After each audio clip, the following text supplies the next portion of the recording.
Breaking news చూస్తున్నారు. మాజీ Mantri Jeevan Reddy hot comments చేశారు. ఇటు ఆయన పార్టీలో ఉండలేకపోతున్నారా, ఆయన ఇమడలేకపోతున్నారా అంటే అవునైన మాట వినిపిస్తోంది. తాను కాంగ్రెస్ పార్టీలో ఉండలేకపోతున్నట్టు సంచలన వ్యాఖ్యలు చేశారు మాజీ మంత్రి జీవన్ రెడ్డి. పార్టీలో చాలా అవమానాలు జరుగుతున్నాయంటూ చెప్పుకొచ్చారు. ఆయన ఆవేదన వ్యక్తం చేశారు. కాంగ్రెస్లో సీనియర్ నేతలకు గౌరవం లేదు అంటూ ఆయన సంచలన వ్యాఖ్యలు చేయడం ప్రస్తుతం ఈ మాటలకు మరింత బలం చేకూరుస్తోంది. ఇటీవల మున్సిపల్ ఎన్నికల్లో కాంగ్రెస్కు పోటీగా అభ్యర్థులని బరిలోకి దించారు జీవన్ రెడ్డి. అవును, మీరు వింటోంది, నేను అంటోంది అక్షరాల నిజం. కాంగ్రెస్కి పోటీగా అభ్యర్థులని బరిలోకి దించారు జీవన్ రెడ్డి. త్వరలో జీవన్ రెడ్డి పార్టీ మారే ఆలోచనలో ఉన్నట్లుగా ప్రచారం జరుగుతోంది. ఎందుకు ఈ మాటలు ఇప్పుడు జోరందుకుంటున్నాయి? కొద్ది రోజుల నుంచి పార్టీలో ఆయన వ్యవహారం గురించి మాట్లాడుకుంటున్న సందర్భం, పార్టీలో ఆయన ఉండేందుకు ఆసక్తిగా ఉన్న పార్టీలో ఉన్న సీనియర్ నేతలు, లేకపోతే పార్టీలో ఉన్న పరిణామాలు, లేకపోతే తెలంగాణకు సంబంధించి టీపీసీసీ తీసుకుంటున్న నిర్ణయాలు ఆయన ఇబ్బంది పెడుతున్నాయి అనేది ఆయన సన్నిహితుల నుంచి వినిపిస్తున్న మాట. దాంతోపాటు రీసెంట్ డెవలప్మెంట్, మరి ముఖ్యంగా రాజ్యసభకు సంబంధించి మాట్లాడుకున్న సందర్భంలో జీవన్ రెడ్డి పేరు కూడా ఆ కాంపిటీషన్లో, ఆ నేమ్స్ గురించి మాట్లాడుకున్న సందర్భంలో ఆయన పేరు కూడా వినిపించింది అనేది. బట్ ఇక్కడ సాధ్యాసాధ్యాల గురించి మాట్లాడుకుంటే ఆయన పేరు వినిపించలేదు. ఇన్ఫ్యాక్ట్ ఎక్కడ కూడా ఆ పేరు అంటే లాస్ట్ మూమెంట్లో వినిపించలేదు. ఆ తర్వాత ఏం జరిగిందో చూసాం. వేం నరేందర్ రెడ్డి, దాంతోపాటు ఇంకొక పేరుని ఆ రెండింటిని పంపించిన పరిస్థితి ఉంది. సో ఇటువంటి పరిస్థితుల్లో జీవన్ రెడ్డి పార్టీలో కంటిన్యూ అవుతారా? జీవన్ రెడ్డి అసంతృప్తి గలాన్ని గత కొన్నేళ్లుగా వినిపిస్తూనే ఉన్నారు. ఇటు కాంగ్రెస్ పార్టీ గెలిచిన తర్వాత జరుగుతున్న పరిణామాల క్రమంలో.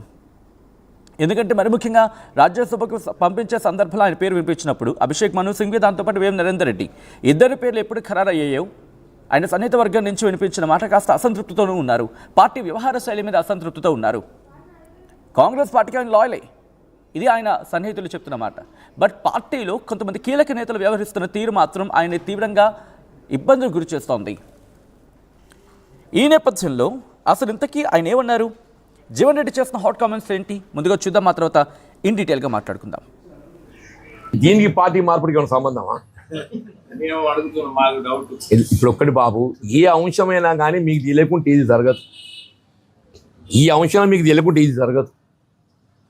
సరే, నేను మున్సిపల్ ఎన్నికల ఫలితాలు వెలువడ్డ నాడే చెప్పాను. నేను అంటే చైర్పర్సన్ ప్రకటింపబడ్డ నాడే కాంగ్రెస్ పార్టీలో కొనసాగడం కొంత ఆలోచించుకునే పరిస్థితి ఏర్పడ్డది అని చెప్పి నానాడే చెప్పాను. అంతే తప్పేదైతుంది కదా, దాని ఫర్దర్ ఇంతవరకు ఏం మూమెంట్ లేదు. చూద్దాం, లెటర్స్ సి. ఏది ఉన్నా కానీ ఏదైతుందో మా మిత్రులు ఉన్నారు, మీరు ఉన్నారు.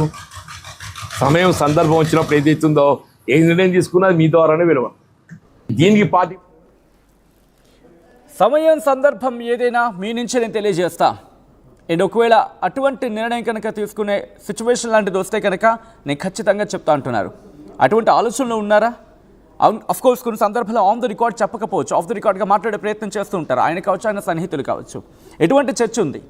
మరి ముఖ్యంగా ప్రస్తుతం అసంతృప్తి స్వరం కావచ్చు, లేకపోతే అసంతృప్తి గళం కావచ్చు, లేకపోతే అసంతృప్తి స్థాయిలు ఆ లెవెల్లో ఉన్నాయా? పార్టీ మారేందుకు ఆయన ఆసక్తి చూపేలా అటువైపు, లేకపోతే పార్టీ మారేందుకు దోహదపడేలా ఉన్నాయా? డీటెయిల్గా మాట్లాడుకునే ప్రయత్నం చేద్దాం. మీద అంశానికి సంబంధించి అప్డేట్స్ అందించేందుకు చంద్రశేఖర్ ఫోన్ లైన్లో సిద్ధంగా ఉన్నారు. చంద్రశేఖర్ దగ్గర వెళ్ళే ప్రయత్నం చేస్తాను.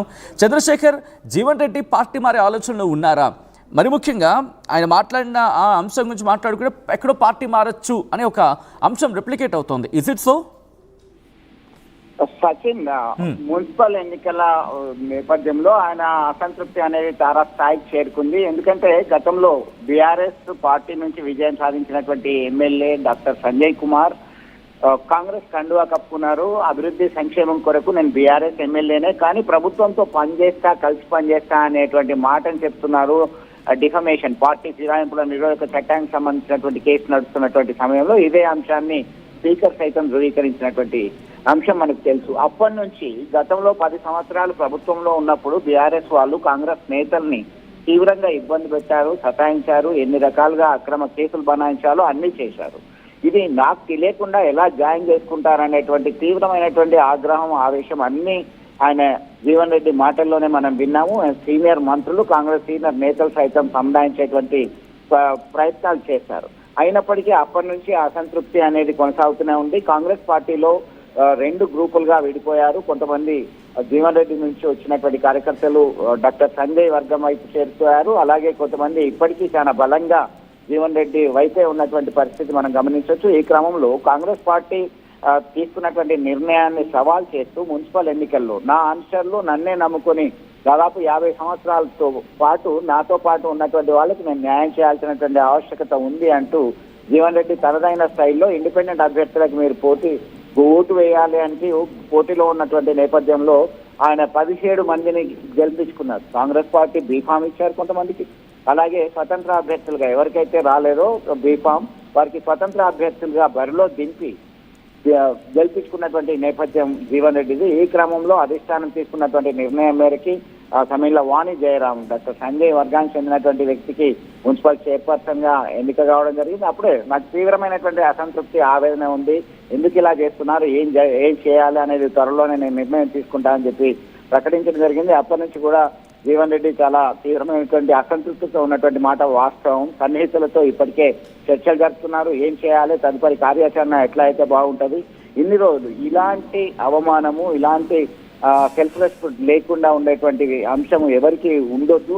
పార్టీ కష్టకాలంలో అండగా ఉన్నాము అని చెప్పేసి చెప్పడం జరిగింది. అలాగే మనం జగ్గారెడ్డి సీనియర్ నేత అయినటువంటి జగ్గారెడ్డి సైతం జీవన్ రెడ్డికి సంఘీభావం తెచ్చారు. టీపీసీసీ చీఫ్ మహేష్ కుమార్ గౌడ్ సైతం జీవన్ రెడ్డి మా కాంగ్రెస్ పార్టీకి ప్రధానమైనటువంటి అసెట్ అంటూ కూడా వ్యాఖ్యానించినటువంటి సందర్భం ఇక్కడ గుర్తు చేసుకోవాల్సినటువంటి అవసరం ఉంది. అయితే ఇదంతా చెప్తున్నది పర్వాలేదు, కానీ రాజ్యసభ సభ్యత్వం ఇస్తారు అనేటువంటి కోణంలో పెద్ద ఎత్తున చర్చ జరిగింది. ఇతన్ని శాంతింపజేస్తారు, ఢిల్లీ పెద్దలు మాట్లాడారు అనేటువంటి కోణంలో చర్చ జరిగినటువంటి నేపథ్యంలో ఆయన ఆఫ్ ద రికార్డ్ ఆర్టీఓతో సైతం మాట్లాడారు. నన్ను సంప్రదించింది ఎవరు లేరు, నాతో మాట్లాడింది ఎవరు లేరు, అట అంటున్నారు, మీ ద్వారా నేను తెలుసుకుంటున్నానని చెప్పి చెప్పడం జరిగింది. అయితే ఈ క్రమంలో వేము నరేందర్ రెడ్డి, అభిషేక్ సింగ్ ఇద్దరిని రాజ్యసభకు పంపడం జరిగింది.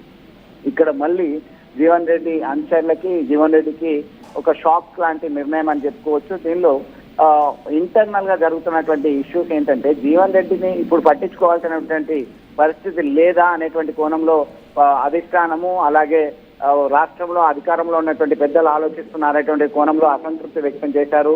దీనిలో భాగంగానే సన్నిహితులతో తీవ్ర మనోవేదనను పంచుకోవడం జరిగింది. ఇంకా ఎంతకాలం ఇందులో ఉండాలి, ఉంటే మనకు వచ్చేదేంటి, ఒరిగేదేంటి, మనల్ని నమ్ముకున్న వాళ్ళకి రాబోయే కాలంలో ఎంపీటీసీలు, జెడ్పీటీసీలు, అలాగే జిల్లా పరిషత్ అధ్యక్ష పదవి, మండల పరిషత్ అధ్యక్ష పదవి, అలాగే నామినేటెడ్ పోస్టులు, ఇవన్నిట్లో కూడా అడుగడుగున మనం అవమానాలు ఎదుర్కొంటూ ఎంతకాలం ఉండాలి. ఇక్కడ పార్టీ మారాల్సినటువంటి సమయం సందర్భం వచ్చినప్పుడు ఖచ్చితంగా నిర్ణయం తీసుకోవాల్సిందే. దీనిలో అవమానాలు పడి ఉండేందుకు మనం సిద్ధంగా ఉండొద్దు అనేటువంటి కఠినమైనటువంటి వాస్తవాలు మాట్లాడుకున్నటువంటి పరిస్థితి. అదే అంశాన్ని ఈ రోజు మీడియా ముఖంగా ఖచ్చితంగా సమయం సందర్భం వస్తే నేను ఖచ్చితంగా మీకు చెప్తాను, ఆ నిర్ణయం తీసుకుంటాను, తీసుకునే ముందు మీకు ఖచ్చితంగా తెలుస్తుంది అనేటువంటి వ్యాఖ్యలు నర్మగర్భంగా చెప్పడం జరిగింది. అయితే పార్టీ మారతారా లేదా అనేటువంటి అంశాన్ని మనం ఒక్కసారి పరిశీలిస్తే ఇప్పట్లో పార్టీ మారేటువంటి అవకాశాలు అయితే మనకు కనబడట్లేదు. ఎందుకంటే కాంగ్రెస్ పార్టీకి సంబంధించినటువంటి సీనియర్ నేతలు అలాగే సన్నిహితులు, కార్యకర్తలు అందరూ కూడా జీవన్ రెడ్డికి సంఘాయిస్తున్నారు.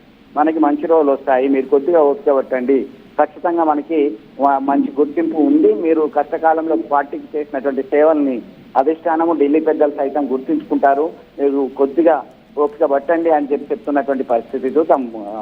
ఈ నిర్ణయాన్ని ఏ మేరకు ఆయన బస్ట్ అవుతాడు, ఏ మేరకు ఆయన కంటిన్యూ అవుతాడు అనే అంశం పైన సైతం పొలిటికల్ సర్కిల్లో చర్చ జరుగుతుంది. Sachin right Chandrashekar, thanks for the update. మొత్తంగా అయితే మాత్రం మాజీ మంత్రి జీవన్ రెడ్డి హాట్ కామెంట్స్ చేశారు. తాను కాంగ్రెస్ పార్టీలో ఉండలేకపోతున్నట్టు సంచలన వ్యాఖ్యలు చేశారు. ఆయన పార్టీలో చాలా అవమానాలు జరుగుతున్నాయంటూ ఆయన చెప్పుకొచ్చిన సందర్భం. కాంగ్రెస్లో సీనియర్ నేతలకు గౌరవం లేదంటున్నారు జీవన్ రెడ్డి. ఇటీవల మున్సిపల్ ఎన్నికల్లో కాంగ్రెస్కు పోటీకి అభ్యర్థిని బరిలోకి దించారు ఆయన. త్వరలో జీవన్ రెడ్డి పార్టీ మారుతారంటూ ఆలోచనలు, అంటే ఆయన పార్టీ మారే ఆలోచనలు ఉన్నట్లుగా ప్రస్తుతం జోరుగా ప్రచారం జరుగుతోంది. అయితే దీని మీద క్లారిటీ ఇచ్చారు ఆయన. ఆయన పార్టీ మారబోతున్నారా? అయితే ఏ పార్టీ, దేనికి, ఇటువైపు వెళ్ళే అవకాశం ఉంది. దీని గురించి మాట్లాడుకునే ప్రయత్నం చేద్దాం. బట్ అంతకన్నా ముందు ఇదే అంశానికి సంబంధించి మాజీ మంత్రి జీవన్ రెడ్డి ఏమన్నారు ఒకసారి చూద్దాం. దీనికి పార్టీ మార్పుడికి ఏమైనా సంబంధమా? ఇప్పుడు ఒక్కటి బాబు, ఏ అంశమైనా కానీ మీకు తెలియకుంటే ఇది జరగదు. ఈ అంశం మీకు తెలియకుంటే ఇది జరగదు. సరే, నేను మున్సిపల్ ఎన్నికల ఫలితాలు వెలువడ్డ నాడే చెప్పాను. నేను అంటే చైర్పర్సన్ ప్రకటింపబడ్డ నాడే కాంగ్రెస్ పార్టీలో కొనసాగడం కొంత ఆలోచించుకునే పరిస్థితి ఏర్పడ్డది అని చెప్పి నేను ఆల్రెడీ చెప్పాను. అంతే తప్ప ఏదైతుంది కదా, దాని ఫర్దర్ ఇంతవరకు ఏం మూమెంట్ లేదు. చూద్దాం, లెటర్స్ సి. ఏది ఉన్నా కానీ ఏదైతుందో మా మిత్రులు ఉన్నారు, మీరు ఉన్నారు.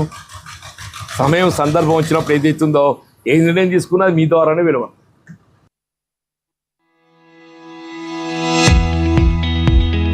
చిన్న చిన్న ఆనందాలు 35 ఏళ్లుగా నా జీవితంలో లేవు. 35 ఏళ్లుగా నేను డైపర్లలో బ్రతికాను. 6 సెంటీమీటర్ల